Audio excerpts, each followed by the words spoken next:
Well, Shabbat Shalom, everybody. I want you to know that sometimes you do give me reason to, but other than that, I always love you. I'd like to first open up this with a message to the YouTube monitors. There's nothing here copyrighted. Yes, this is a calamity, another house fire that I suffered. I shouldn't say suffered. Because suffering is something you do on purpose. You do it willfully and willingly. A lot of time people in courts, the judge will say, oh, so then you suffered. And you say, oh, well, yes, I suffered. And then he'll say case dismissed or whatever because you did it willingly. And of course, I do all these things willingly through our King, but it's still tough, and I didn't enjoy it whatsoever. I'm not asking for any monetary gains. In fact, Adam, I want to thank you because Adam, you know who you are. He reached out because of what I had wrote him concerning this fire that took place on November 4th, 2018, and he wanted to help me out monetarily. And I actually had to refuse it because I don't take donations from my site. There's no advertisements you see on here. I'm not trying to make money off these videos that I do. I do these videos in love. And I'd like to just let you know that I'm doing fine. I've been moved into a apartment here that I'm sharing with two other disabled people. I have my own room here. I do the cooking, and like I normally do, I don't go out in the world and eat anything from the nasty restaurants that are out there. Oh, and YouTube monitors, you can continue watching this. Maybe you'll learn something. I don't know. Please watch my other videos. You'll see there's never a link for donations or anything. Maybe you'll learn something. You repent and give your heart to our King. But, other than you, I'd rather get back to those that do love me, those that, may think I'm crazy, which actually is an attribute that we do have. Those are the 144,000. And I know that that makes people say, oh, he's got to be crazy. Only dead babies, they're the 144,000 because they're the only ones pure and without women. Well, if they're dead, how are they going to lead the number that no man can count in these last days to wash their robes in the blood of our King? The very few people know how to do this on the earth, and when it's spoken, very few people are absolutely dedicated enough to have this take place, because once you're washed in the blood of our King, there's no turning back. Okay, if you sin willfully after that, then of course you're going to perish. And our King wants none to perish, so he doesn't just let everybody have this understanding and the repentance at this time, but everyone has. Where is he? Holy crap.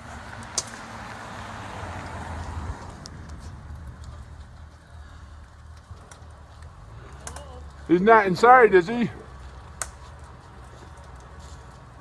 Hello. Alan's house is totally. So you can hear people, neighbors, and I'm way out in the country, and they're all calling my name. Of course, it's because there were my reputation preceded me when I moved there. My name is now Al-Yahnai Hawkins, but when I lived in New York, and I haven't been there for 30 years or so, back in the early 90s, I ended up in New York for about a year and a half and moved back to Texas. And since then, I only been up here to my mama's funeral. And then, of course, after they had kidnapped me, abducted me, starved me for 44 days in solitary confinement, they desired to murder me. And Yahshua escaped me from there. It's just a test and trial. It's the things that Enoch here speaks of. And I'd like to read to you to show you that, I'm not asking for anybody's sympathy or anything of that sort. These are things that I had to endure, not only for myself, but for you, so that I can do the things that Enoch also spoke of, which is to explain the scriptures with wisdom in a way that you can hear. And when you hear me, it says, if you're of our King, then you're going to understand my language. But if you don't, you're going to think I'm just a raving fool. when I do bring out the offer here shortly on the second Exodus, which I believe I'm going to be used as a major part to bring this about. And people didn't believe Moshe either, so certainly you won't believe me. But anyway, let's take a look at what Enoch says here. And if you see, this is Yahweh's sword, the book Enoch referred to in the scriptures. Up here you can see the link. I'll try to leave that in the video, but I do want to read to you, and be short in this video, what Enoch says. Please read from somewhere around in the 90s, okay, chapter 90s, up until 108, which is the end, and you'll read a lot about those that our king referred to as the 144,000 in the book of Revelation. But Enoch, the prophets spoke of the Son of Man. Enoch is the only one that called him the Son of Man, and that's where they got this information from. A lot of this other information concerning tribulation and such, the prophets also got from Enoch and the other books. But what I want to do is read here in verse 104, verse 1. It says, I swear unto you that in heaven the Malachim. Now, for you that don't know what a Malach is they are the messengers, the servants of the Most High, who are now under the control of our king, because all things were given to the king after he sacrificed himself for your sins and my sins too. Okay, now the holy Malachim, there were a portion of these that fell away with Satan. Satan was a holy Malach at one time. And she took with her around a third of the holy Malachim, and they fell. When the holy Malachim fell, they became angels. Their title changed to where they're angels. You can't get much lower than being an angel. It's someone you don't want to pray to. And here in this book of Enoch in particular, the ones that did the corrections to it, they show the holy Malachim. They'll also name angels. There is a difference. Please keep that in mind.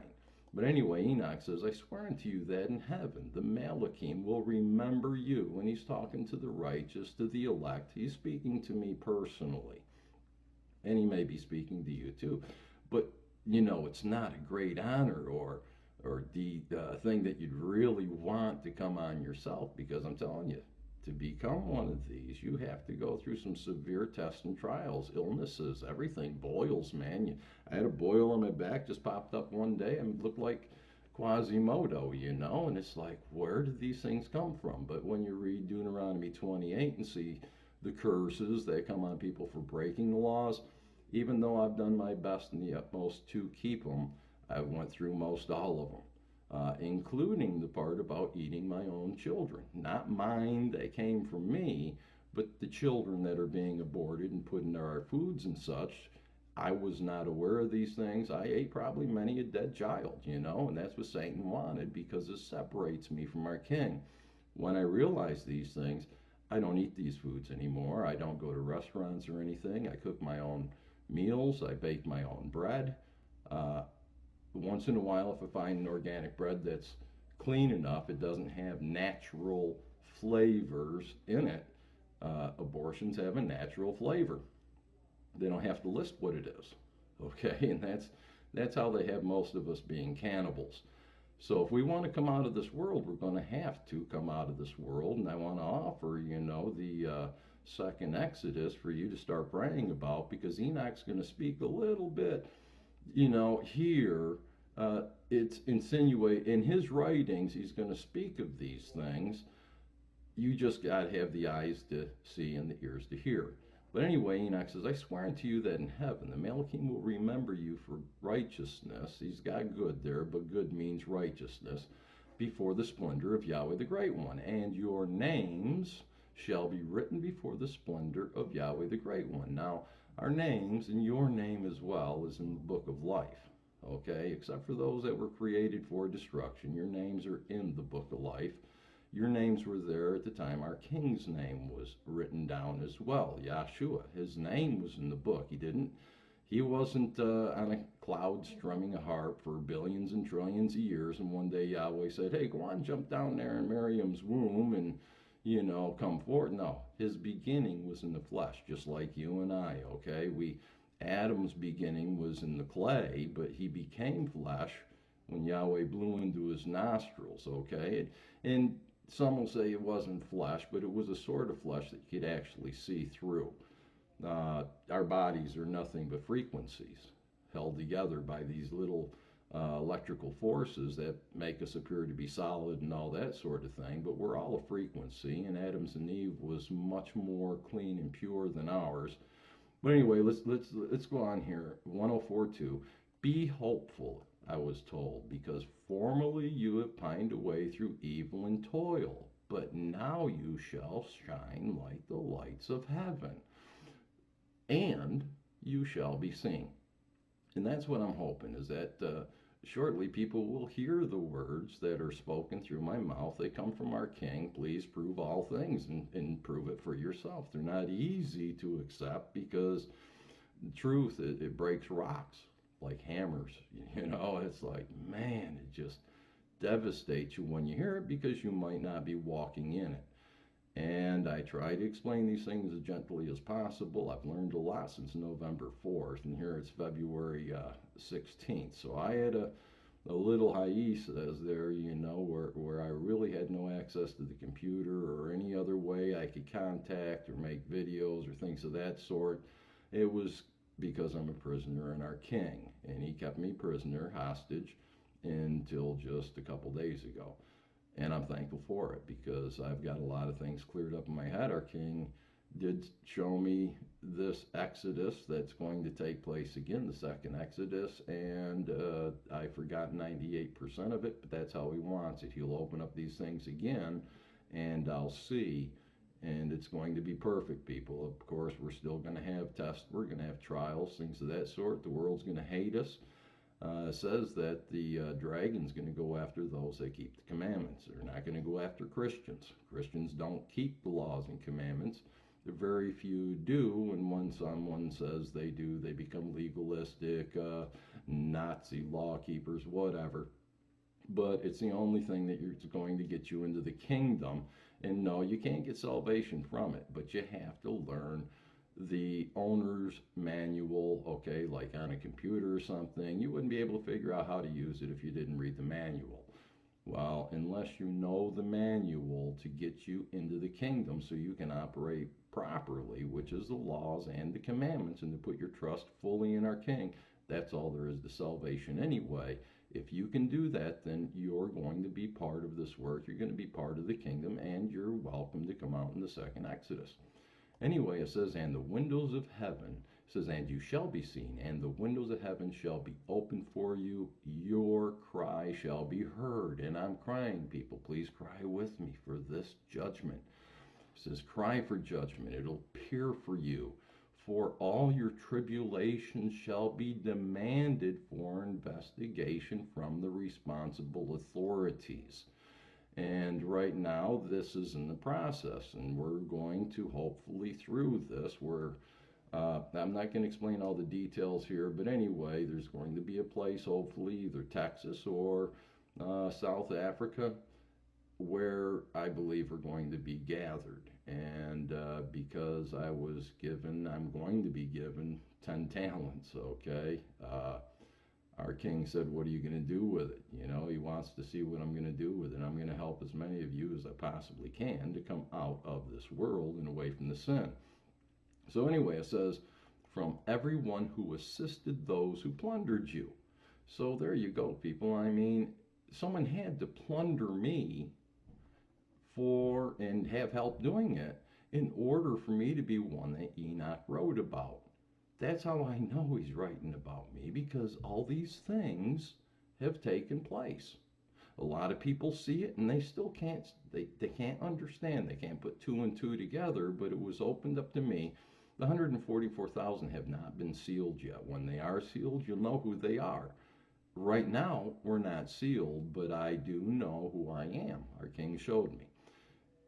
And hopefully he'll show you too. But herein, what I really want you to notice here, because of this, okay, what's going on right there is because, and I didn't see this until about a month and a half ago, and I've been into the book Enoch very heavy, especially the last few chapters, in the 90s through 108 because it's a personal letter to me and the other 143,999 others out there that have turned away from sin.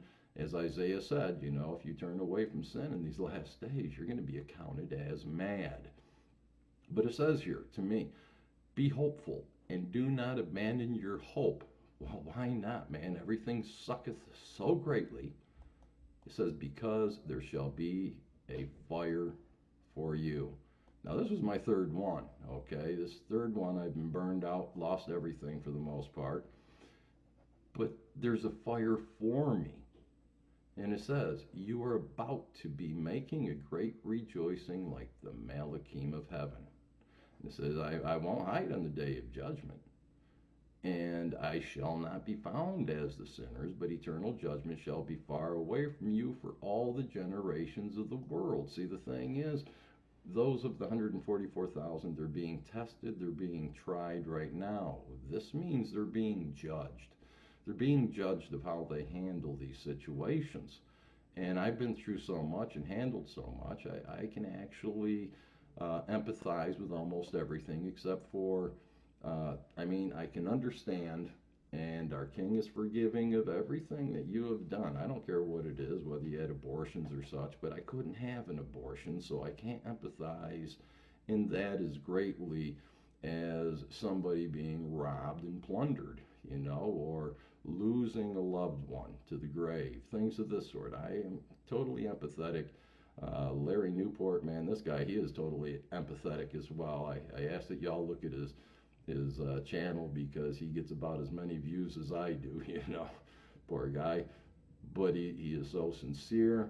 He needs to learn a lot of things, that's for certain. He's reached out to me. I'm going to help him the best I can. He's going to be a great teacher, I believe. I hope that he'll join us in the second Exodus, as I'm going to be bringing out things.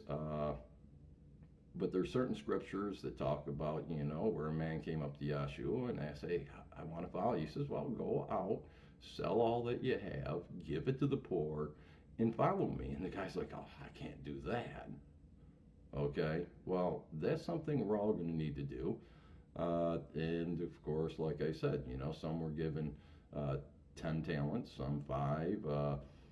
Guy with like 1 in one version, you know, 3 in other versions. Talents, and talents are about 100 pounds of gold that was given. So they were made very wealthy, and our King wanted to see what was going to take place at the end, so we called them all into accounting. Now, because I'm going to be given a great amount of talent for all my losses, because I charged the authorities, as it showed back in chapter 103 of Enoch.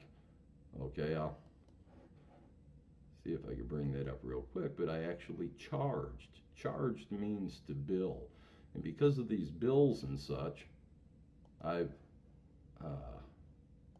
got contracted. Okay. It says here, then in our tribulation, in the tribulation I went through, in the tribulation I'm in, I brought a charge against them before the authorities, and I cried out against those who were devouring us. But who?